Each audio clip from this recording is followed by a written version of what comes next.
Bueno, jóvenes, ahora sí estamos en la posición de estudiar el problema de Kepler, que a mi parecer es el problema más importante de fuerzas centrales. ¿En qué consiste este problema? Bueno, consiste en dos partículas de masa m1 y m2 que ya no son libres, sino que interactúan mediante la ley de gravitación universal de Newton. Esta ley establece que la fuerza F1 que experimenta la partícula 1 debido a la partícula 2 es igual a G, la constante de gravitación universal, el producto de las masas por un vector que va de la partícula 1 a la partícula 2 sobre la magnitud de este vector elevado al cubo. Es decir, esta fuerza apunta en la dirección que va de la partícula 1 a la partícula 2 y se encuentra sobre la línea que une las dos partículas. Es directamente proporcional al producto de las masas e inversamente proporcional a la distancia entre las dos partículas. Bueno, lo que vamos a hacer a continuación es aplicar la segunda ley de Newton para poder escribir las ecuaciones de movimiento de cada una de estas partículas. Y entonces, como bien sabemos, la segunda ley de Newton establece que para la partícula 1 tendríamos m1 por r1 dos puntos, que es su aceleración, y esto va a ser igual a la fuerza 1, que es G, que multiplica m1, m2, r subíndice 2 menos r subíndice 1 sobre el valor absoluto de r2 menos r1 elevado al cubo. Y la ecuación de movimiento para la partícula 2, nuevamente usando segunda ley de Newton, sería m, la masa de esta partícula, que es m2, la aceleración de esta partícula, que es r subíndice 2, dos puntos, igual a la misma ley de gravitación universal de Newton nos dice que la fuerza que experimenta la partícula 2 es igual a menos F1. Entonces aquí vamos a tener menos G, que multiplica M1, M2, y esto a su vez viene multiplicado por el vector R1 menos R2 sobre el valor absoluto de R2 menos R1 elevado al cubo. Bueno, si para poder describir la partícula de masa M1 escribimos R1 en términos de sus componentes rectangulares, es decir, en la siguiente forma, y análogamente para la partícula 2,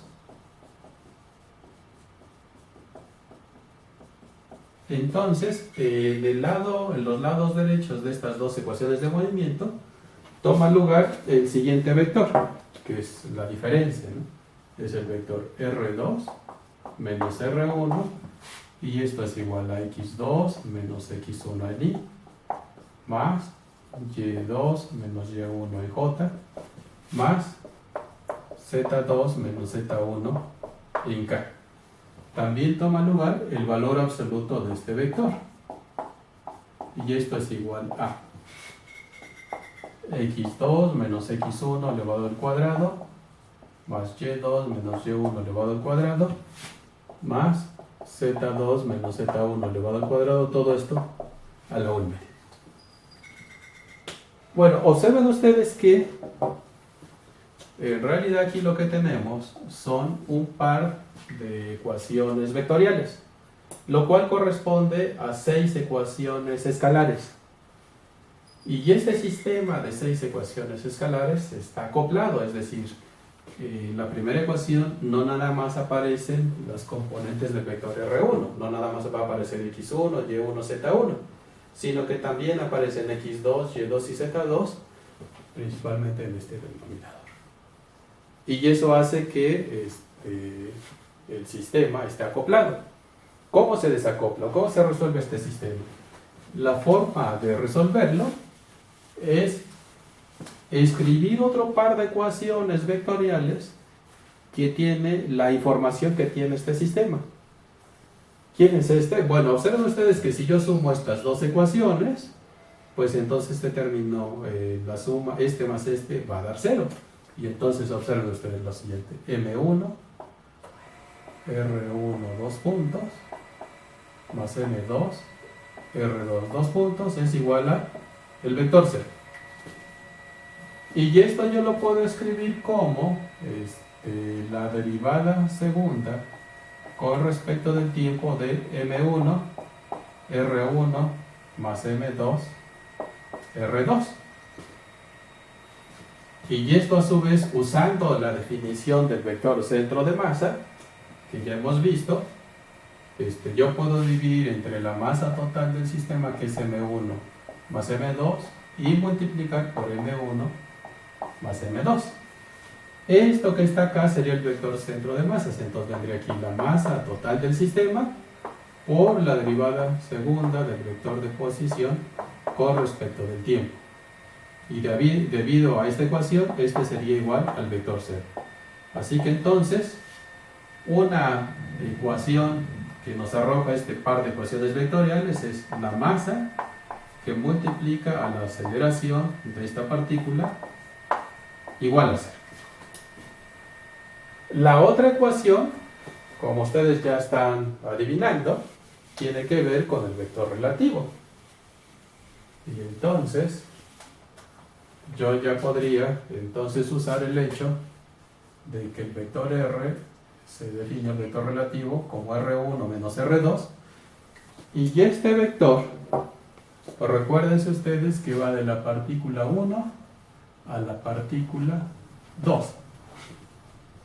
Entonces este par de ecuaciones se va a reducir en lo siguiente: a M1, R1, 2 puntos, igual a G, M1, M2, y aquí yo voy a tener el vector relativo, que es su magnitud por R unitario.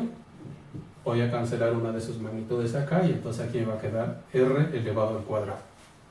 Mientras que la otra ecuación va a ser M2, R2, 2 puntos, igual a menos G, M1, M2, R unitario sobre R elevado al cuadrado. ¿Qué voy a hacer aquí a continuación? Porque observen ustedes que aquí aparece ya información acerca del vector relativo, y también aparece R1 y R2.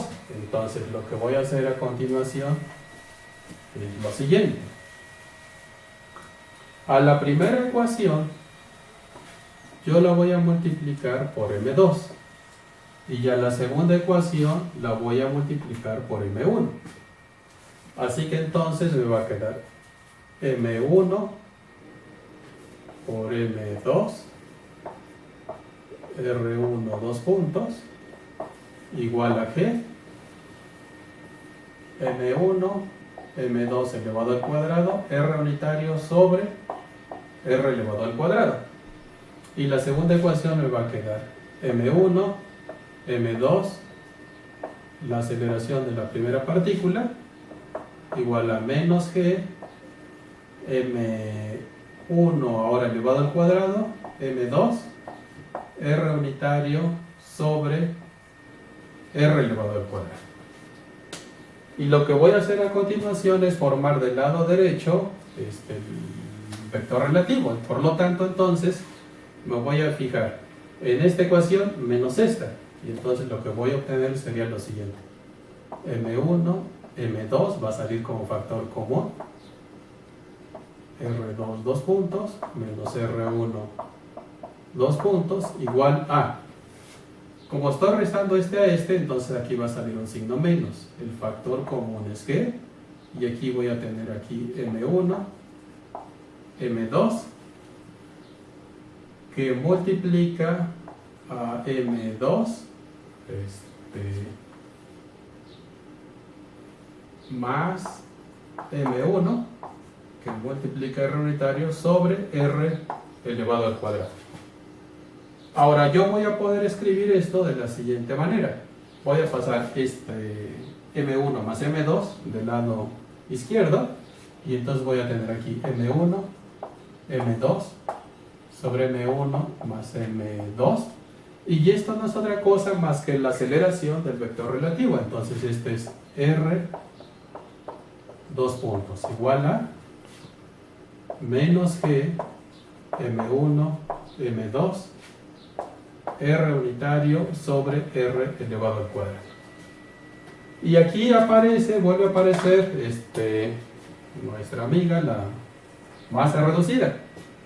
Acuérdense ustedes que esto por definición es la masa reducida. Entonces esta segunda ecuación yo la puedo escribir como m, r dos puntos, igual a menos una constante k, que multiplica r unitario sobre r elevado al cuadrado, donde esta constante k la estoy definiendo como g, m1, m2.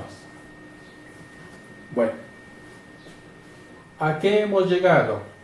Hemos llegado a que las ecuaciones de movimiento que proporcionan la segunda ley de Newton para estas dos partículas que están interactuando bajo la interacción dada por la ley de gravitación universal de Newton son equivalentes a otro par de ecuaciones. ¿Quiénes son estas ecuaciones? Bueno, número 1 dice que m por r dos puntos es igual a 0 y que m por r minúscula dos puntos es igual a menos k sobre r elevado al cuadrado en la dirección de r unitario. Estas dos ecuaciones tienen toda la información del problema original. ¿Esto qué significa? Bueno, que si nosotros somos capaces de resolver este par de ecuaciones, entonces usando la transformación inversa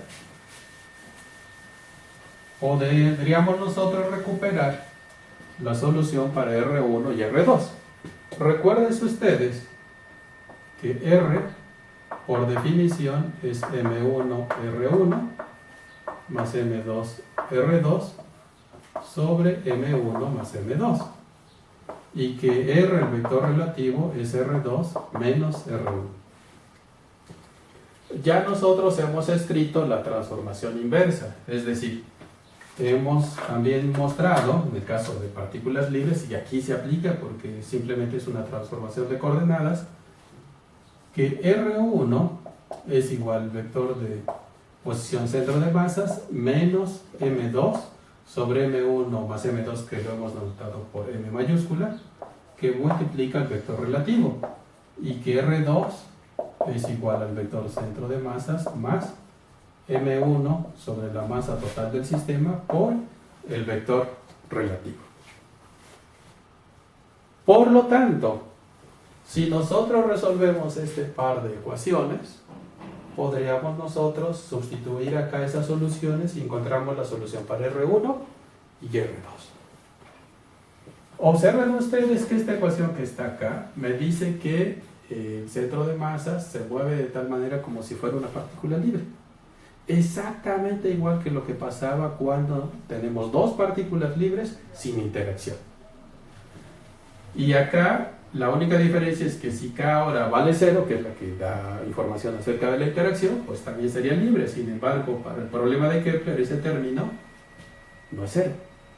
Y eso es lo que hace, o es lo que va a permitir, que nosotros tengamos de otro tipo de trayectorias para mi partícula de masa reducida.